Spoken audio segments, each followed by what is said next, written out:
So, Joseph, you're the Chief Marketing Officer at Mediation. Do you want to give us some more background and introduction of yourself?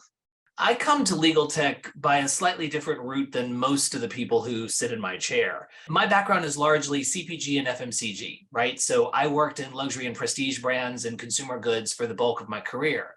My first entree into the legal tech arena was courtesy of David Freeman of Freeman Consulting. I attended the Law Marketing Partner Forum in 2018 in Dana Point, California. What was interesting about that was I looked around and every single brand who had a stand or a booth there had some combination of blue and white and a serifed font knocked out. And it literally, you could substitute, insert brand name here, they all looked the same, very suited personnel.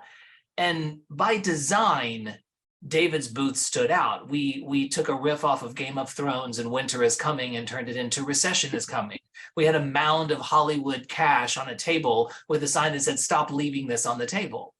Which immediately attracted people to what's going on over there. We didn't look like everybody else, but we stood out in a relevant way to the people in the room. And they wanted to know what's going on over there. What's all that about?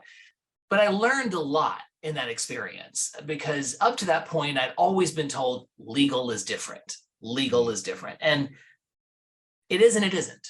To tell you what I learned from that experience, it was that if it's eye-catching and relevant, it'll speak to the audience. The different can work as long as it's done the right way. Different for different sake, not really helpful or meaningful.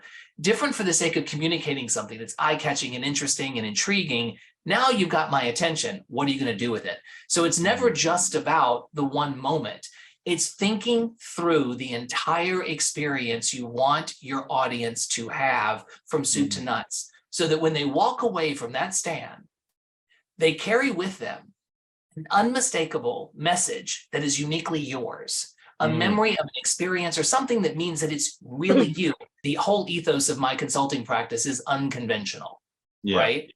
And using it there and then using it in my tenure with One Place and then with NTAP and the past year with the mediation, it's proven that it works.